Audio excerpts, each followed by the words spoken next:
Hello, everyone. Matt Malatesta here inside of the VYPE podcast room. It is this week we are unveiling another Whataburger Team of the Week. Who is it? Who could it be? Of course, it is the Willis Wildcat football team. What the heck? Jermaine Bishop, the University of Texas commit, went completely bananas again against the Woodlands. That is 3 years in a row that they have beaten the Woodlands, and now they take the pole position for the district title. Of course, they still have College Park looming, but what a game against Willis. It had so much action. It was 42-20, but Jermaine Bishop had a tremendous game, racked up crazy yardage. He was the punter, the quarterback, the running back, the receiver, the defensive back. Five-tool player for sure. And Willis's defense had some big plays, a sack, scoop, and score that kind of put that game away. Congrats to the Willis Wildcats. They are the Whataburger Team of the Week.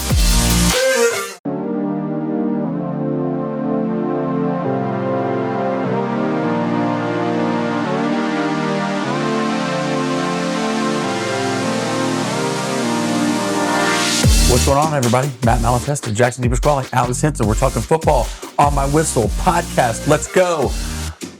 Let's review what happened last week. The biggest story was that Waller beat Cypress Woods. Cypress Woods was number 10. That's not really the biggest story. The biggest story was Willis beating the Woodlands. You were at the game. We're going to talk about that at length. Jermaine Bishop is the best player in Houston. Can we all agree on that?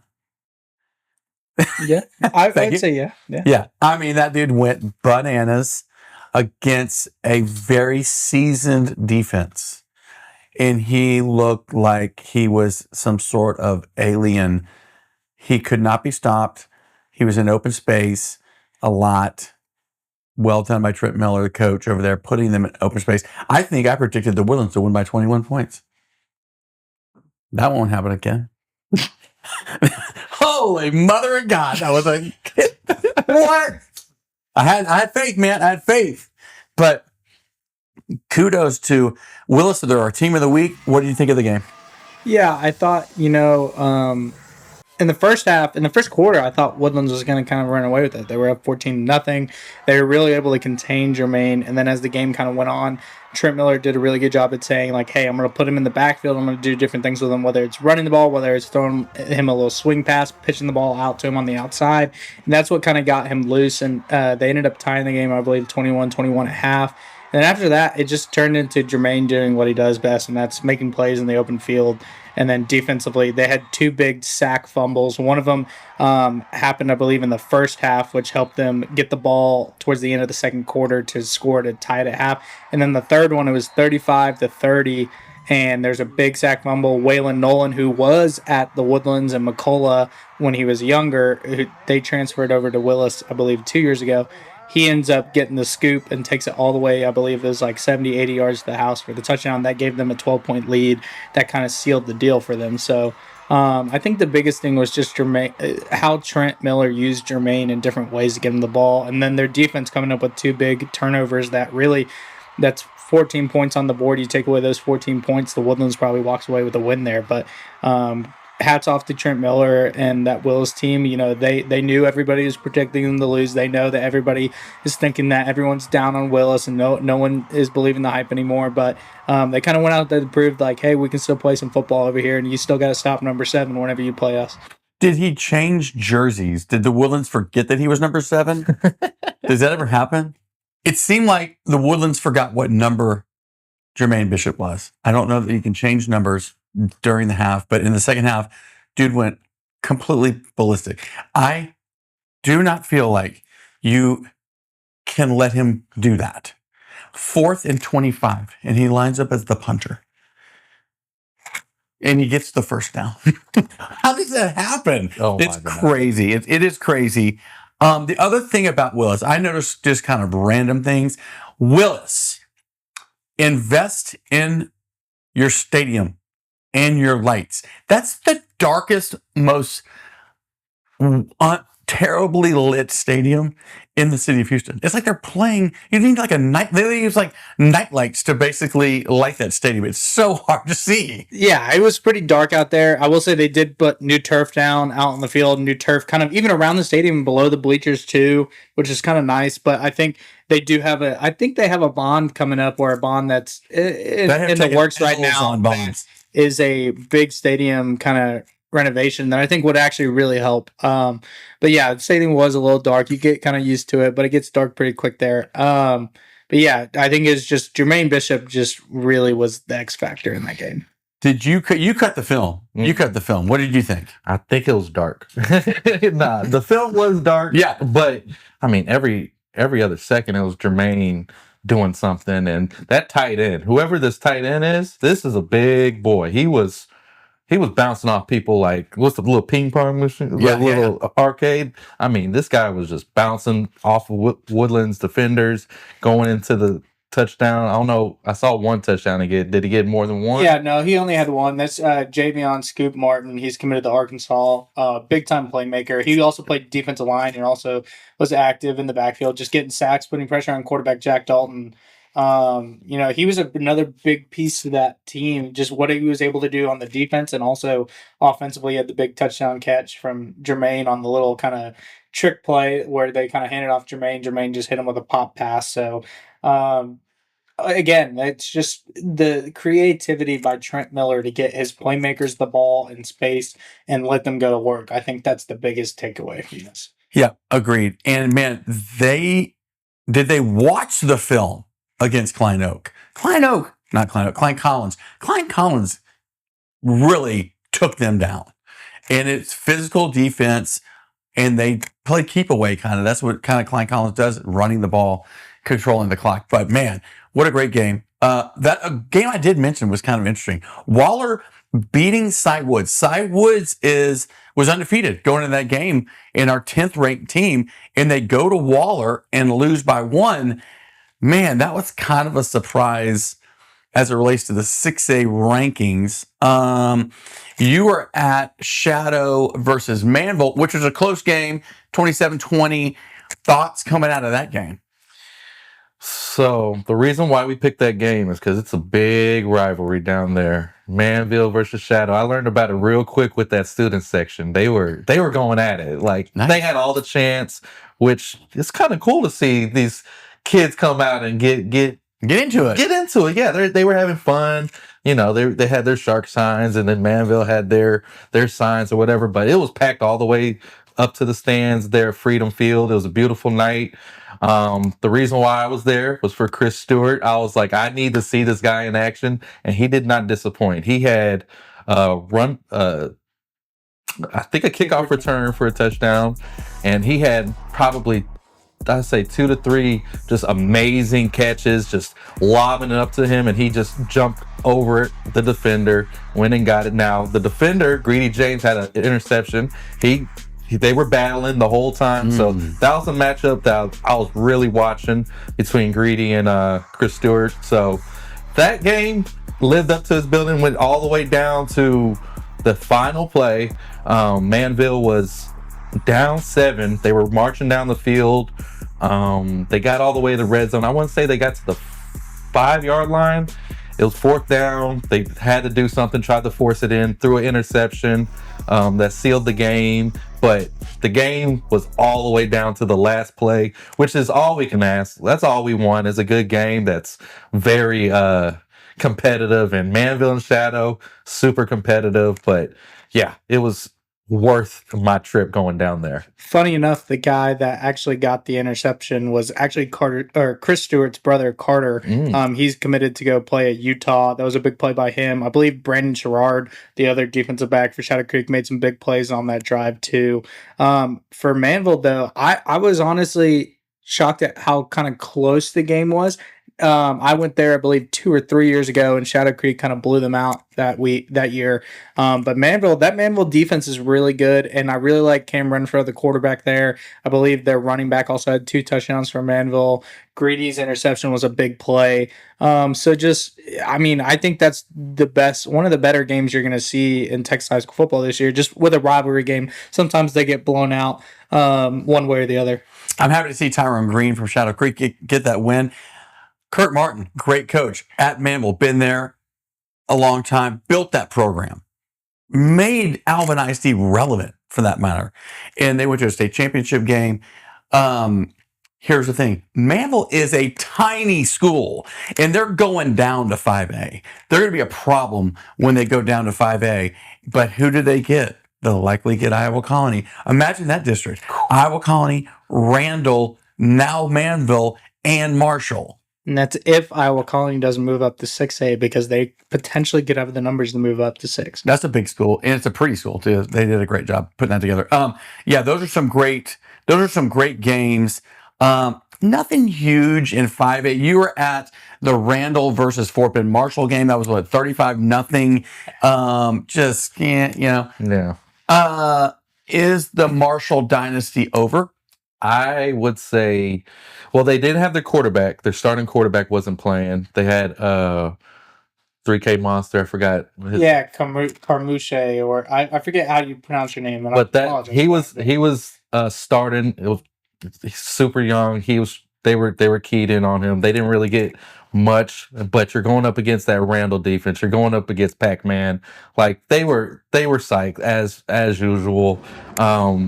The offense looked good, but they did. Landon did have a fumble, which he was not happy. That next play, that's where he was just tumbling down, and he kind of slammed the ball down in frustration. I think because of that fumble, but he just continues to just in for highlights. All the camera people were out there. Everybody was out there for Landon, and he didn't disappoint. The defense, I think, showed a lot more to me this week. Just like, don't give him nothing. Like, it shouldn't be no big plays. There was no big plays that Randall gave up, and coach had him ready. But I was talking to Coach. I think he was ready for this Iowa Colony matchup coming up this week. You could tell he was on their case at halftime. Like, they were up, I would say 35-0. It was 35. It was real. It was already out of hand, but he wasn't happy. He's coaching them up. He was coaching them up. He knows the end goal isn't to beat Marshall. No disrespect to Marshall, but their goal is state championship again. And the way they were playing, there was a couple of mistakes. Obviously, the fumble, but it was another Randall beat down. And Marshall, they were very thin in numbers. They didn't have a lot of numbers on that team last Thursday. I think that was when the game was, Thursday. But yeah, I'm excited for this next week's game for Randall and Iowa Colony. I could tell they're ready for it too. And man, Marshall had a tough one last week, definitely. I think getting KK Johnson back will be big for them. I think they still make the playoffs. I mean, they made it 3 rounds deep last year in the playoffs, so I still think this is a pretty good Marshall team. I just think when you get your Texas A&M commit tight or quarterback or athlete who goes down at your quarterback position, that's tough. And then you're putting a sophomore in there against arguably one of the top defenses in 5A. So I think Marshall will be fine. But yeah, I think this Randall versus Iowa Colony game, both these teams have been blowing teams out, and they're on a collision course, and it'll happen this week on Thursday. It will happen Thursday night on the Thursday Night Showdown on the Space City Network. It's going to be great. It's going to be great. We're doing the game, and huge expectations. We did this game last year, and it wasn't a great game. Now, Randall kind of dominated that game, but, Iowa Colony was young, and they played again. And it was a lot closer. A lot closer in the regional final. So is this what? Let's just predict. Can Iowa Colony win this game, or will they win this game? What will happen? I think the biggest keys for Iowa Colony are going to be, getting the ball to Jaden Warren. He's been very explosive the past 2 weeks. First play offensively for Iowa Colony last week against Baytown Lee. He had a 50-yard touchdown reception. So it's getting the ball to your playmakers. Carson White doing what he does. both with his legs and with his arm. Defensively, you got to stop Landon Williams-Callis. That's something that pretty much every team in Houston has had trouble doing this year, is stopping number one. And if you do stop number one, you got to stop their passing game, which has been a lot improved from last year with Tyler Skrabanek throwing the ball. I believe they're throwing for like 200 yards a game right now. They've been throwing it around, and Landon's also been getting his carries as well. So they're kind of very well balanced this year on offense. And then defensively, for Randall, can you stop Carson White in this passing attack that they got? Also, their running back Aaron Tanner for Iowa Colony had 4 touchdowns last week. He's going to be another key guy to watch in this game. Okay, so that's going to be a big one. Make sure you tune in. Private school ranks, we have TWCA as our number one. John Cooper, we're going to unveil Jacoby Dixon, who plays for his first game this week. That'll be interesting. They had a bye last week, so he will play this week. Kincaid, woo! So John Cooper moved up to big school SBC. I forgot about that. I don't know how that snuck under the radar. They're big 5A. Kincaid is big 5A. You got Jacoby Dixon from John Cooper going against Shanks of Kincaid, who's legit as well. That's going to get a lot of eyeballs and a lot of recruiters, and that's going to be a really cool game. That's in a couple weeks, so we'll pay attention to that. Episcopal lost, I think, to a public school team in Southeast Texas. So that's what's going on here. Let's talk about this week's games. We got a really big game. We got a big one. This is a mammoth game in Klein ISD. Klein Memorial Stadium on Friday night is going to be popping like it hadn't been popping in a while. Klein faces Klein Collins, both undefeated, both having a tremendous year. Klein was off the grid. Coach Caduti from Fulsher comes over there and has breathing life into that program. The mothership is mothershipping. And this is going to be a collision course of 2 really good teams that play very similar type games. I can't wait. Yeah, it's going to be a good one. Coach Mitchell over at Klein Collins really knows how to get his guys going, and same with Caduti. I think this is going to be, Tom Ball's very good, but I think this is going to decide who kind of takes the reins of this district for this week. Klein no one has been able to stop Klein so far.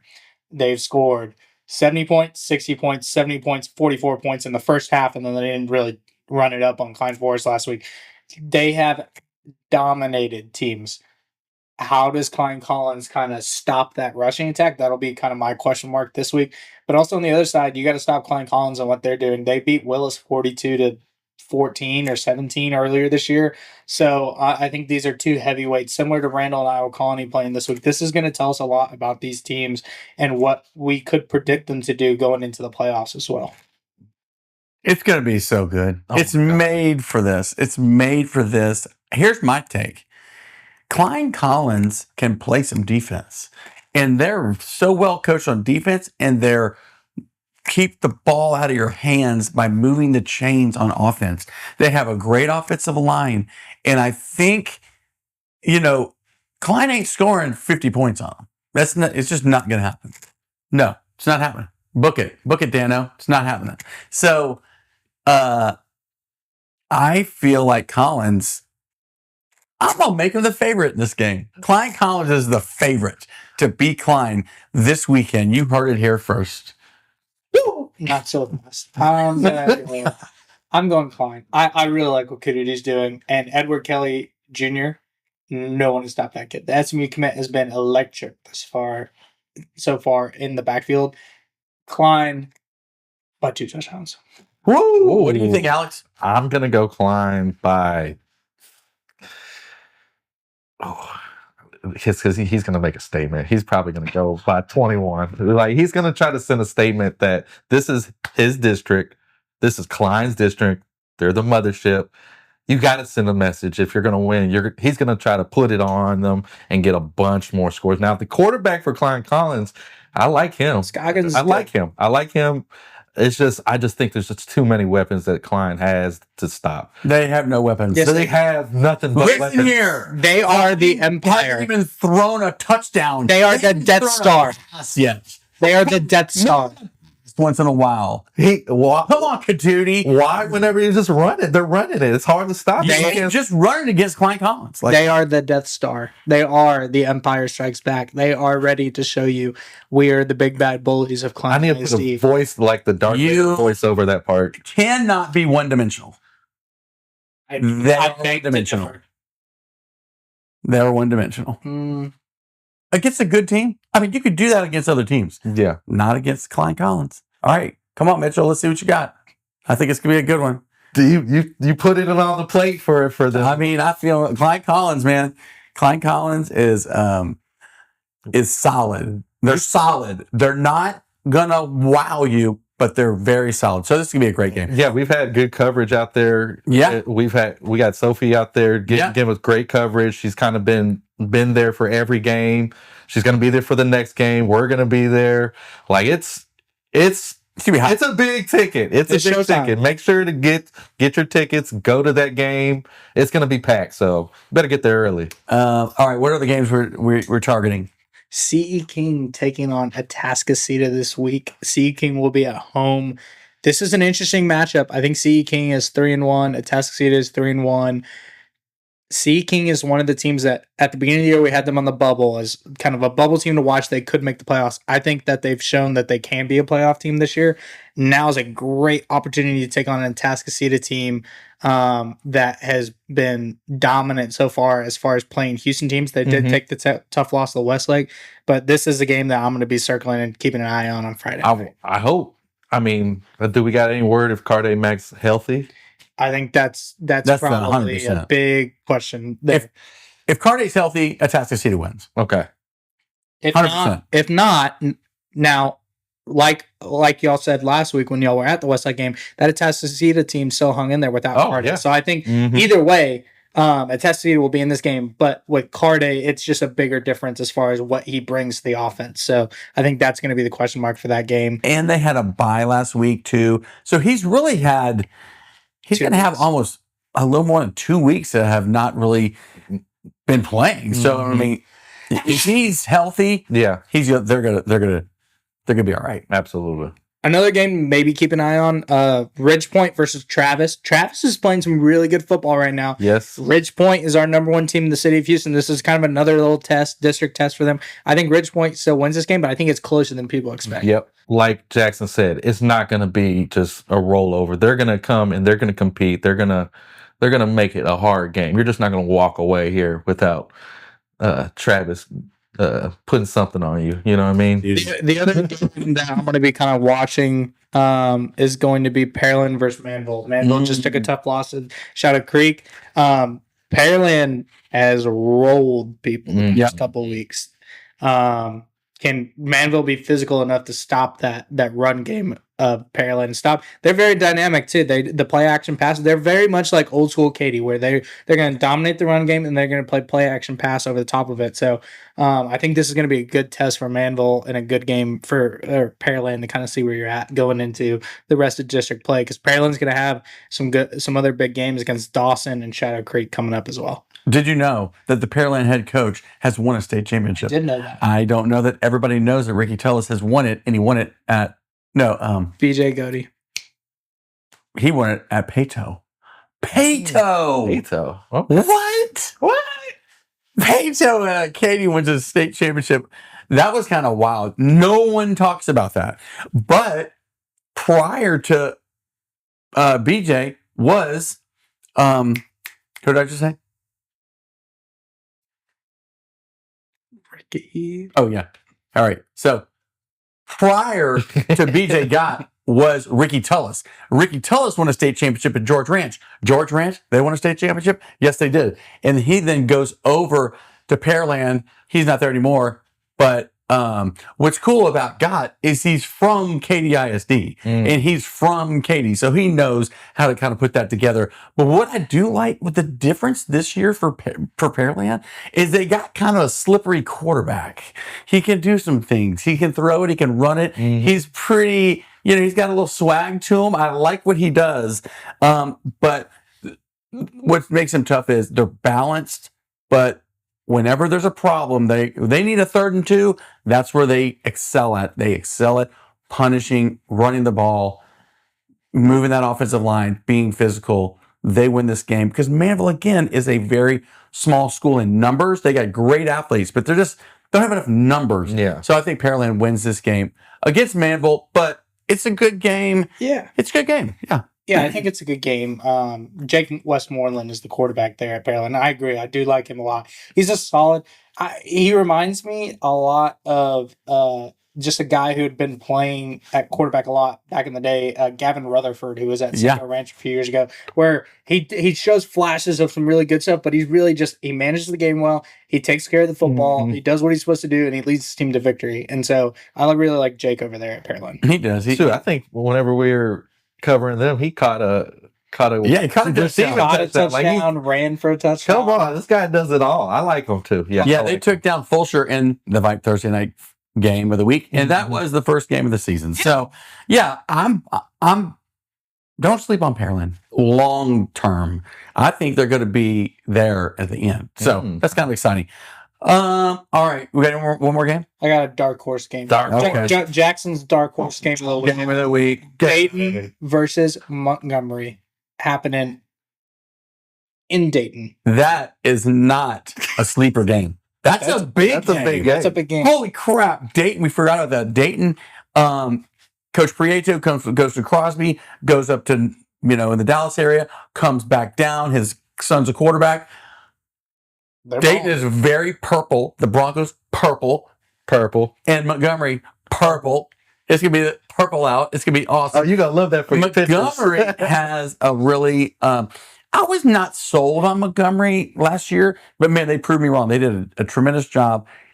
They went they exceeded expectations in that district last year, and they did really well in the playoffs. But Dayton coming out of nowhere. And I think this is going to be a great game. This is going to be a Friday Night Lights game when, the last person in town turn off the lights because everybody's going to be there. And that's a cool stadium. That's going to be a vibe. Good game. Good pick. Who wins? Ooh. I'm going to go with Coach Prieto and the Dayton Broncos. I'm going Montgomery just because Montgomery, I feel like, is a little more physical, but they got to stay in the game. They got to play some serious defense because, man, Dayton is scoring some points. Yeah, I got Montgomery. Just because of their size, and I think they're going to be a little bigger than the other guys. Yeah, they're going to be able to take care of Dayton up front. This is my camera. Right? That's your camera. That's my camera. Okay. Let me make sure. You right there. Dayton by 14. Oh, he never says score, so you know he's got it. It's going to be rocking over there. It's going to be popping. Can you imagine post-game at Whataburger, bro? It's going to be lit, especially if they win. Oh, it's going to be wild. All right, so that is this week's edition of On My Whistle. Matt Malatesta, Jackson DiPasquale, Alex Hinson just putting it down. No better evaluation of talent and or games than what we do right here in the VYPE podcast room. Follow, subscribe, etc. on YouTube and all of our social media channels. And if you want to collab with us, this is the thing we're doing really big right now, is collab to us on Instagram at VYPE Houston. We're running these contests with Alex. Who's the best collaborator of the week? Videographers, photographers, collab with us and we will put you on our grid. Let's go. Yeah, we had a bunch of entries this week. Have our winner. Definitely want to see some more of you guys. Submit your video response. Your video collab. And guys, I want to see who's the big dogs around these parts for the video editing. So keep sending those by. Send those photos as well. Jackson and me are looking at the photos. You guys are doing a great job out there.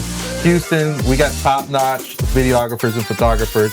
Let's try to brand you guys and shine some light on you guys' names and keep sending them to VYPE Houston. And we appreciate y'all doing that. Yeah, and don't walk around your camera. Be ready. Be ready all the time. Stay ready. Pete, nothing drives me more crazy than people just walking around the camera on their shoulder. Because it's you gotta put that thing to work. All right, everybody. We will see y'all at the games. Have a great weekend. We'll see y'all next week.